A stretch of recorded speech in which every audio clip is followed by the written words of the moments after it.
안녕하십니까, 공연 강사 지창입니다. 자, 6월 모평 치느라 고생 많으셨습니다.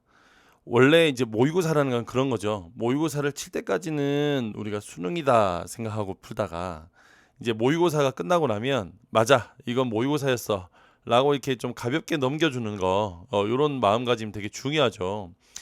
어, 6월 모평 치느라고 정말 고생 많으셨어요. 이번 6월 모평은 새로 바뀌는 첫 번째 수능의 첫 번째 모의고사이기도 하고, 또 게다가 교육 과정이 바뀌고 난 다음에 이제 변화된 형태의 그런 모의고사이죠. 그러다 보니까 예, 세게 뒤통수를 칠 줄 알았는데 이렇게 뒤통수를 칠 줄은 사실 저도 잘 예상 못했어요.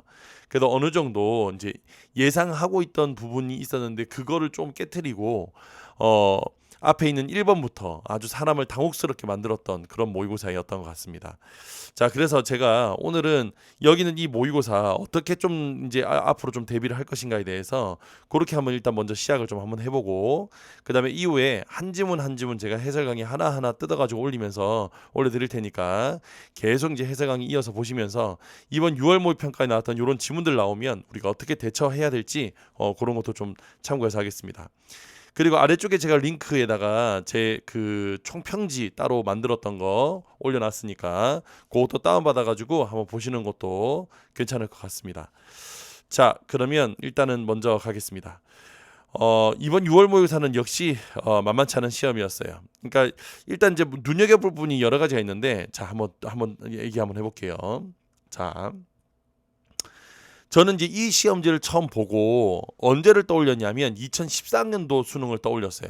그러니까 2014학년도에, 자, 2014학년도 얘기를 한번 할게요. 2014학년도입니다. 자, 이 2014학년도에는 일단 첫 번째가 이제 특징이 첫 번째가 순서가 화작문이 모두 15문제.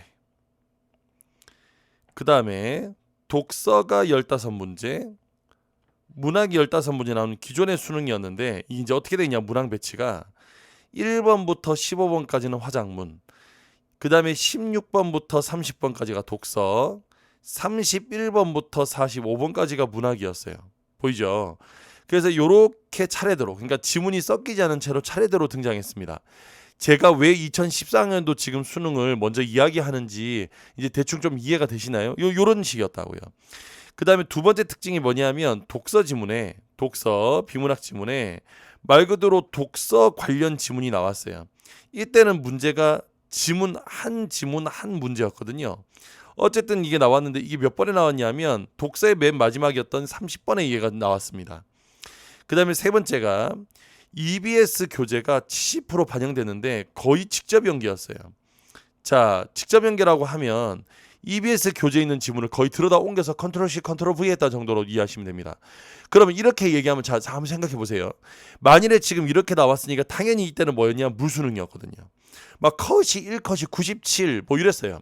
그러니까 어떤 거 들었냐면 그날 목요일 당일날 오전에 제가 시험지를 보고 첫 번째 들었던 기시감은 2014학년도 수능하고 비슷한 형태였던 거예요. 처음에 독서가 나오고, 처음에 독서가 쭈루룩 차례대로 나온 다음에 문학이 나오고, 그 다음에 EBS 연계도 어마어마하게 많이 돼 있는 거예요. 그래서 제 이제 생각은 뭐였냐면 이번 모의평가 너무 쉽겠다. 처음에 이제 문제를 안 보고 지문만 봤을 때는, 그러니까 지문만 봤을 때는, 지문만 보고는 이거 한 96, 7 이쯤 나오지 않을까 컷이, 이런 생각을 했단 말이죠. 그러고 난 다음에 이제 오후에 이제 해설 강의를 촬영해 볼까 하다가 그날 촬영을 못 했는데 풀다가 느낌이 오는 거예요. 2번부터. 그러니까 2번 문제를 딱 푸는 순간 야, 이거 학생들 이거 엿먹였다. 그러니까 무슨 말이냐면 지문은, 자, 이번 모의평가 한번 잘 생각해 보세요. 자, 2022학년도입니다. 이번 2022학년도 6월 평가원은 자, 다 똑같아요. 다 똑같다니까요. 자, 일단 첫 번째 독서가 먼저 1번부터 17번까지 1번부터 17번까지 나오고, 그 다음에 문학이 18번부터 34번까지 나온 다음에 그 다음 선택 과목 있는 거예요. 그러니까 다시 말하면 앞에 있던 여기는 화작문이 뒤로 갔을 뿐이고 여기는 여기 이렇게 땡겨 올라오고 뭐 이런 거죠. 그러니까 순서대로 그대로 나왔다는 측면도 이전 수능 2014학년도가 비슷한 형태였고, 그 다음에 두 번째가 독서 관련 지문이 나왔다는 거. 근데 이 독서 관련 지문이 이번엔 1번부터 3번까지 해서 한 지문 모두 3문제. 그러니까 여기까지도 갔단 말이죠. 여기까지 갔단 말이죠. 그 다음에 세 번째가 EBS 교재를 51% 반영했다고 지금 일단 언론에 대한 얘기했는데, 자 이제 이따가 요 EBS 관련 얘기는 이따가 다시 이야기하겠습니다. 어쨌든 지금 형태가 비슷해요, 이전과. 근데 달라진 점이 뭐냐면, 뭘 가지고 장난쳤냐면 문제의 난이도를 가지고 장난을 친 겁니다. 그러니까 문제의 난이도라는 게 뭐 여러 가지가 있죠. 문제 자체를 어렵게 구성하는 방법 하나, 아니면 지문을 조금 복잡하게 꼬아서 답을 못 찾도록 만드는 방법 하나. 근데 이번에는 뭘 가지고 장난쳤냐면 한 단어, 한 구절, 한 어휘, 요런 걸 가지고 장난을 쳤단 말입니다. 단어 하나 차이로 답이 되고 안 되고를 결정하도록 만들어놨단 말이죠. 그러니까 당연히 학생들 입장에서는 혼란스럽죠. 야, 이거 어떻게 해야 되는 거냐. 이게 처음에 보기에는 답도 없어 보이고 답이 안 보이고 막 그래요. 그렇게 배치를 해서 시간을 끌도록 만드는. 그러니까 제가 아까 얘기했던 것처럼 2번 문제가 이따 이제 문제를 풀어드리겠지만 2번 문제를 딱 보는 순간 어머? 이거 하는 느낌이 온 거예요. 그러니까 궁극적이라는 단어 하나 때문에 지금 답이 안 되는 거잖아요. 그죠? 그러니까 그 단어를 딱 보자마자, 궁극적이라는 단어를 딱 보자마자, 아, 2번부터 이 모양이면 분명히 PCR까지는 못 갔다. 그러면 지문 하나는 날리고, 그 다음에 어려웠던 거, 뭐 독서에서 어려운 한두 문제 정도 있을 테니까, 그 다음에 문학이나 선택에서 예를 들어 한두 문제 정도 틀리면 대충 1컷이 96, 97이 아니고 97이 아니고 87 언저리에서 아마도 등급컷이 만들어지지 않을까라는 생각이 불현듯 드는 거예요. 그래서 그날 이제 목요일에 이제 충격을 받고, 그날 이제 해설 강의를 올려다가 해설 강의 못 올리고 일단 애들 반응 좀 봐야 되겠다. 그래서 주말을 놨어요. 그러니까 금요일날, 토요일날, 일요일날 현장 강의 듣는 친구들한테 직접 얘기를 좀 한번 들어보려고. 그러니까 금요일날 이제 오전에 재수생 수업이 있었고요. 오후 저녁 뭐 그 다음날 토요일, 일요일 다 이제 수업이 이제 대치동에 수업이 있으니까 거기는 수업하고 있는 친구들 얘기를 좀 들어보자. 들어보고 난 다음에 내가 이 총평이나 해설 강의를 최대한 올리는 게 맞겠다. 아니나 다를까 다 똑같아요. 다 똑같았어요. 그러니까 한 지문 정도는 못 풀고 어려운 거 한두 문제 엮어서 틀리고 1에서 1등급, 거기서 이제 한 지문 더 손을 못 댔거나 좀 더 틀리면 2등급, 얘들 두 지문 손을 못 댔으면 3등급, 4등급 이렇게 내려가는 겁니다. 그러니까 예상했던 대로였어요. 예상했던 대로. 그래서 이제 이렇게 문제가 나왔다. 그러니까 이게 참 아이러니한 게 뭐냐면, 지문이 쉬우면 문제가 원래 어려운데 그 문제를 이렇게 단어로 장난을 치면 학생들이 여러 측면에서 곤란함을 겪는다 하는 걸 평가원도 알고 있어요. 그걸로 이번에 장난을 친 것이 아닌가, 이런 생각이 듭니다. 그다음에 이제 이게 첫 번째고요. 제가 들었던 총평 첫 번째. 그다음에 두 번째는 뭐냐면 엄매와 화작. 이제 이 선택의 문제가 항상 문제인데, 제가 예전에 한번 이거 채점의 방식에 대한 걸 한번 영상 올린 적이 있습니다. 엄매 화작 선택하는 친구들 위해서. 이 엄매하고 화작이 표준 점수 차이가 난다는 얘기는 들으셨죠? 이게 표준 점수 차이가 나는 게 화작이 어렵고 엄매가 쉬워서가 아닙니다. 이게 이제 제가 오늘 이번 주말에 이제 애들한테 들었던 얘기가 뭐냐면, 엄매가 그렇게 어려워요? 그래서 표준 점수에 이득을 보는 거예요? 다 잘못된 정보예요.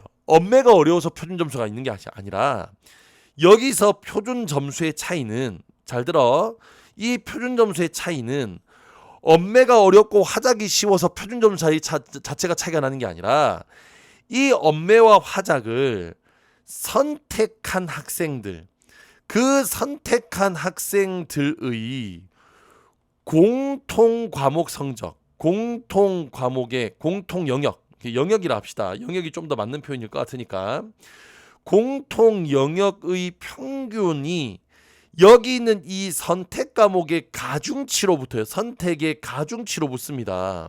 자, 이게 무슨 말이냐면 잘 들어봐라. 예를 들어 100점에서 선택 과목은 이제 공통 과목은 75점, 선택 과목은 25점이야. 이제 비율은 그렇게 맞춘다고 했으니까. 그러면 이 점수는 이 점수대로 표준 점수를 내요. 그런데 여기는 이 25점은 바로 표준 점수로 가는 게 아니라 조정 원점수라는 과정을 거쳐서 표준 점수로 갑니다. 따로따로. 그러면 여기에 조정 원점수가 뭐냐?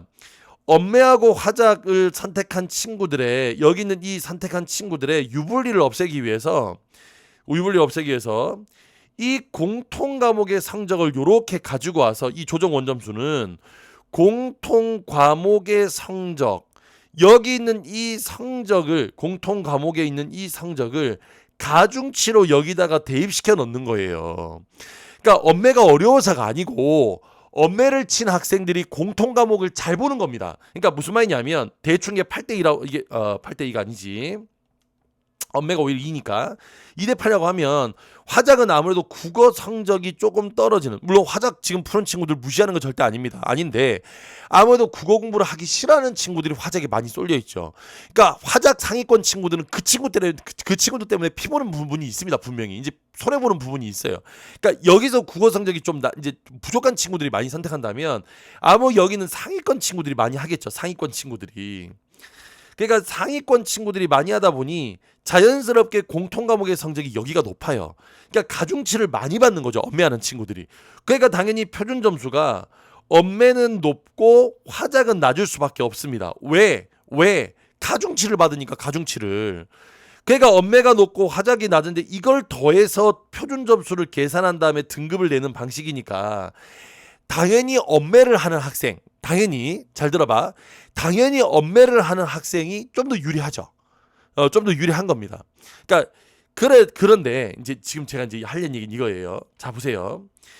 그런데 이제 여기는 요거를 평가원은 이 유불리를 없애고 싶은 거예요. 다시 말하면 선택의 비중을 50대 50으로 맞추고 싶은 겁니다. 이걸 바라고 있는 거예요, 평가원은. 그러면 50대 50으로 바라고 있으니까 여기는 이 공통 과목의 성적에 붙는 이 가중치 성적이 차이가 나지 않도록 하면 자연스럽게 조정 원점수 여기서, 그러니까 이렇게 해서 조정 원점수 여기서 차이가 그렇게 많이 나지 않게 되죠. 지금 제 말이 무슨 말인지 이해됐나요? 그러면 공통 과목을 무진장하게 어렵게 내는 겁니다. 그래서 공통 과목의 난이도를 높여버려서 공통 과목을 모두 다 조직에 만들면 엄매나 화작의 유불리가 사라지는 거예요. 그러니까 엄매나 화작으로 난이도를 조절하는 게 아니라 그건 이미 과목의 성격이 다르니까 난이도가 생길 수밖에 없죠. 그게 아니라 공통 과목의 원점수를 가지고 장난을 치는, 무슨 말인지 이해됐습니까? 공통 과목의 원점수를 가지고 장난을 쳤다. 그러니까 이게 이제 두 번째 특징이에요. 자, 그러면 제가 이제 좀 요거를 매끄럽게 좀 정리를 좀 하겠습니다. 정리를 좀 할게요. 자, 지금 이제 이렇게 쓰다 보니까 이게 너무 정신이 없는데, 자, 제가 이제 정리를 좀 하면 자, 요것도 다 치울게요. 그냥 다 치우고, 자, 이번 시험의 일단 특징이에요. 특징. 자, 이번 시험의 특징 제가 생각하기엔 첫 번째가 일단 문제의 난이도를 높였다. 여기서 문제의 난이도를 높이는 방식은 다른 게 아니라, 문제의 난이도를 높이는 방식은 다른 게 아니에요. 다른 게 아니라 선택지에 나오는 어휘, 구절 요런 것들 가지고 장난을 쳤다. 그러니까 좀 세밀한 파악이 필요한 거죠. 그다음에 두 번째, 공통 영역의 난이도를 선택 과목의 난이도보다 훨씬 더 어렵게 만들었어요. 어렵게. 이해가 됐죠? 그래서 훨씬 더 어렵게 만들어서 그래서 이런 식으로 장난을 쳤다. 예. 그러다 보니까 아무래도 이제 아이들이 선택하기에 화작의 그 엄매의 유리함, 불리함 요런 게 조금 없는 상태, 요런 걸 만들었어요. 무슨 말인지 알겠죠? 그래서 이렇게 만들었다. 그 다음에 세 번째가 EBS 연계의 비밀인데, 자 보세요. 작년 2021학년도까지는 독서가 간합 분리된 지문을 따로따로 본다고 치더라도 4지문이었어요. 4지문 중에 대략적으로 3지문 정도를 연계했습니다. 물론 연계 느끼기 힘들었죠. 그 다음에 문학을 어떻게 했냐면 대략 6지문에서 4지문 정도를, 그래서 토탈 몇 프로를 맞췄냐면 70%를 맞췄습니다. 이해가 됐죠? 70% 맞췄어요. 이랬던 것을 지금 올해 2022학년도 6월은 어떻게 맞췄냐면 51%라고 말씀드렸잖아요. 51%. 그 51%를 맞추기 위해서 독서 지문을, 자 봐요. 처음에 1번부터 3번 독서 지문이 있었죠. 그 다음에 그 다음 나오는 그 바나나 지문 같은 경우에 가는 비연계입니다. 하지만 나의 동중선은 연계예요. 수능 특강에서 가지고 왔어요. 그 다음에 그 뒤에 베키리아 같은 경우도 마찬가지예요. 거기도 법률 지문인데 그게 뭐 형벌주의, 응보주의 이래서 이거 수능 특강이 있는 개념입니다. 그냥 백키리아는 이름만 집어넣은 것 뿐이에요. 그럼 이것도 연계예요. 그다음에 PCR은 그냥 연계예요. 그냥 연계 그대로 넣었어요. 그러니까 5지문 중에서 3지문을 연계했고요. 문학은 모두 7지문 중에서 자 7지문 나왔어요. 그 중에서 첫 번째 무사와학세 연계예요. 가운데 윤리의혹 연계예요. 그리고 채범감별국 연계고 마지막 김광규의 대장간 의혹 연계니까 7지문 중에서 4지문을 연계했습니다. 그러면 이렇게 연계한 건 자 지금 보이시나요? 지금 연계는 그대로 연계되는 지문 개수는 동일하게 가져가되 이게 지금 말장난인 거지. 51%를 맞추기 위해서 지문의 개수를 늘린 거야. 그러면 비율은 떨어지거든.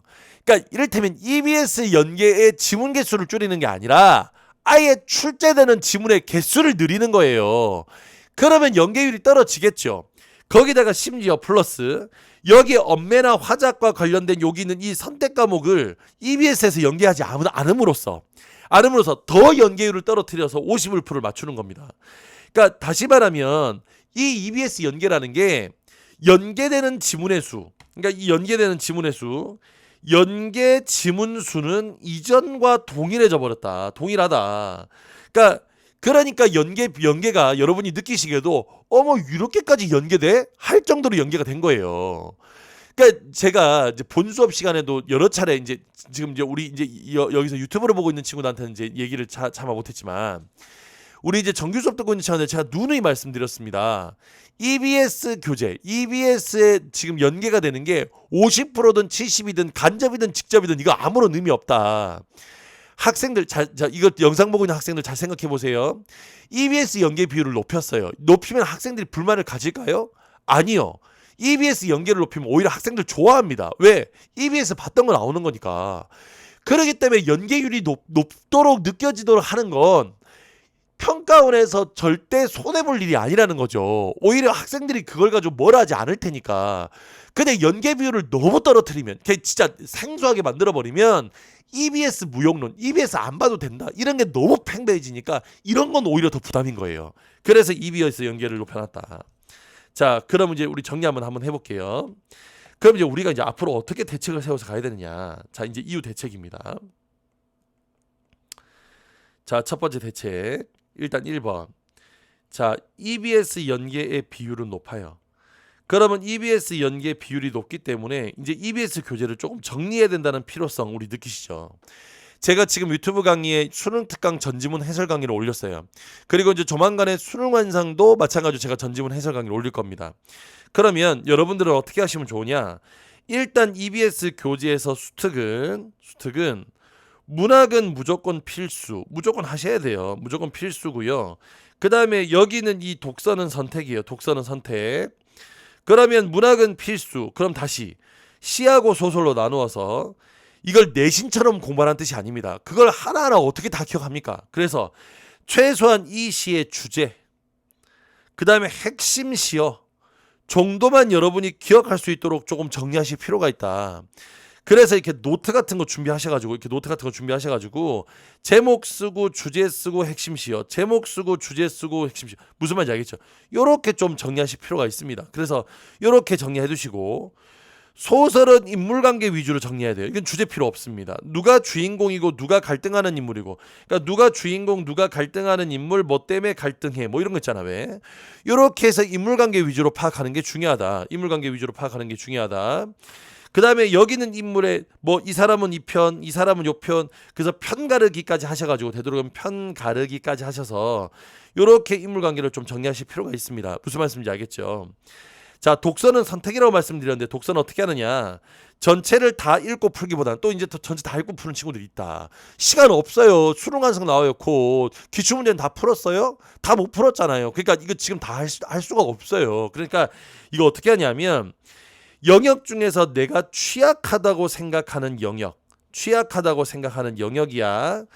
그 취약 영역을 배경 지식화 한다고 생각하고, 그러니까 배경 지식화란 말을 좀 더 여러분 와닿게 하자면 사과탐 내용 정리한다고 생각하고, 사과탐의 교과서 정리 있죠. 교과서 정리한다고 생각하고, 경제나 과학 등 내가 좀 어려워하는 것들을 좀 배경 지식화해서 정리를 해두면 앞으로 여러분들이 문제를 풀 때 조금은 배경식발을 받겠죠. 그죠? 그러니까 이제 이런 것들을 좀 정리해 두는 겁니다. 무슨 말인지 알겠죠? 이런 것들 좀 정리해 두는 겁니다. 그 다음에 수능 완성 나와요. 그러면 수능 완성은 모의고사처럼 나와요. 모의고사처럼. 모의고사 형식입니다. 그래서 얘는 주 1회 모의고사라고 치고 한 다음에 주중에 정리. 그러니까 한 번 풀자마자 바로 더 정리하세요. 어차피 해봐야 문학 몇 개, 독서 몇 개, 한 해분이니까 그 주에 오답 정리하고 분석한다고 셈 치고 모의고사처럼 이게 총 6회분이에요. 뒤에 실전 5회랑 앞에 유형편 한 회니까 6회분이거든. 6회분 정도 되니까 얘를 주말에 모의고사를 시간 맞춰 풀고 얘는 8시 40분에 딱 맞춰가지고 한 프로 풀고 그 다음에 나머지 날짜에 주중에 정리하는 겁니다. 그래서 차근차근 정리해서 끝내고 그 다음 주 또 하고 해서 얘를 어쨌든 9평 전까지는 다 마무리 하셔야 돼요. 9평 전까지는. 조금 더 내가 세밀하게 말씀드리자면 얘는 되도록이면 7월 말까지는 조금 정리를 해두시고 뭐 중간에 기말고사 있으니까 기말고사 있는 친구들은 기말고사 내신 범위부터 정리 시작하면 되잖아. 무슨 말인지 알겠죠? 어차피 기말고사 내신 대비 해야 되는 거 기말고사 내신 범위부터 하고 그 다음에 기말고사 끝나자마자 미치지 달리면 되지. 그 다음에 여기는 이 친구는 8월 중에 요렇게 정리하면 아마도 9평전에는 정리가 끝날 겁니다. 요렇게 해서 EBS 연계 정리하시고요. 이해됐죠? 이렇게 정리하시고요. 그 다음에 두 번째 문제 양을 조금 더 늘릴 필요가 있어요. 봐봐. 이번에 지금 문제에서 뭐가 문제였냐면 잘 봐라. 이번에는 지금 문제에서 내가 답을 고르지를 못했어. 그러니까 이게 무슨 말이냐면 답을 고르지 못했다는 것은 내가 답을 찾는 능력이 떨어진다 이 얘기야. 그러니까 많이 안 풀어봤으니까 그런 거 아니겠어요. 그죠? 많이 안 풀어봤으니까. 1학기 때 뭐 내신한다고 지문 정리하고요. 그 다음에 수학하고 국어는 안 하고 수학하고 영어 한다고 그거 안 했잖아요. 그죠? 그러니까 하루에 매일매일 2지문 이상, 3지문 이상 문제를 풀었어도 문제양이 적은데 지금 이래가지고 문제양 너무 적어서 안 됩니다. 알겠죠? 그래서 문제양을 확실히 늘려줄 필요가 있다. 문제양을 확실히 늘려줄 필요가 있다. 그 다음에 또 하나가 이게 지금 문제양도 양인데 꼼꼼한 오답 정리, 꼼꼼한 오답 정리도 부족했어요. 오답 정리도 부족했습니다. 제가 전일에 올려드렸던 여러 가지 영상 중에서 아마 오답 정리에 관련된 영상이 있을 건데 제가 여러 번 얘기했죠. 오답 정리의 해설지, 여기는 답의 해설지는 방해만 되는 거예요. 방해만. 그러니까 해설지는 방해만 되는 겁니다. 해설지 보고 오답 정리하는 거 아니야. 1번부터 5번인데 내가 3번에서 정답 4번이야. 해설지 보고 아하 이게 오답 정리냐고 답을 확인한 거지. 그래서 되도록이면 여기 이제 이거 가지고 정리를 하면 문제량이 좀 부족하기 때문에 최대한 첫 번째 문제의 양을 조금 늘려주라. 문제 양을 조금 늘려주라. 일단 EBS 연계 교재는 되도록이면 다 푸시고요. 다 푸세요. 다 풀기 하는 거야. 다 푸세요. 그 다음에 기출 문제도 되도록이면 최소한 5개년 이상은 푸셔야 됩니다. 5개년 이상은 푸셔야 돼요. 그 다음에 왜 기타 등등 푸는 연계 변형 문제들 있지, 그지? 뭐 이감이나 상상, 뭐 바탕, 한수 이런 모의고사들도 있고요. 시중에 그런 문제집들도 있어요. 이런 것도 한번 풀어보시면 좋을 것 같고요. 그 다음에 교육청 모의고사나 사관학교 기출 같은 거, 사관학교 기출, 사관 기출 같은 경우에도 대부분 다 수능 형식에 맞춰져 있으니까 이런 것도 풀어보시면 좋습니다. 그러니까 문제는 닥치는 대로 풀자. 그리고 정리는 최대한 꼼꼼하게 하자. 그래서 문제양 늘려주시고 오답 정리는 최대한 자신이 선택한 답이 아닌 이유. 그 다음에 정답이 답인 이유. 요런 것들을 직접 찾아가지고 정리하는 거예요. 이래서 정확하게 내가 내가 단어에서 빵꾸가 난다. 뭐 어휘에서 빵꾸가 난다. 구절에서 빵꾸가 난다. 요런 것들 있잖아요. 왜?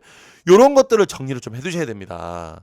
자, 일단은 지금 제가 이제 대책까지는 세워드렸는데 요렇게 된다 하는 거 좀 기억해 주시면 좋겠고요. 제가 이제 6월 평가원은 끝난 거니까 이제 9월하고 수능 남았잖아요. 최대한 열심히 해주시기 바랍니다. 이제 160일 정도 남았는데 최대한 열심히 해주시면 좋겠고요. 이제 이어서 제가 이제 각 영역별로 어떻게 문제를 풀었어야 되고 요 문제는 어떻게 봤어야 되고 어떻게 읽었어야 되는지 차근차근 한 지문씩 뜯어가지고 설명할 테니까 영상 계속 이어서 들어주시기 바랍니다. 자, 그럼 영상 여기서 마치도록 하겠습니다. 그러면 다음 시간에 우리 다시 만나는 걸 하고요. 다음 영상 꼭 꾸준히 봐주세요. 네, 그러면 다음 시간에 다시 뵙겠습니다. 안녕.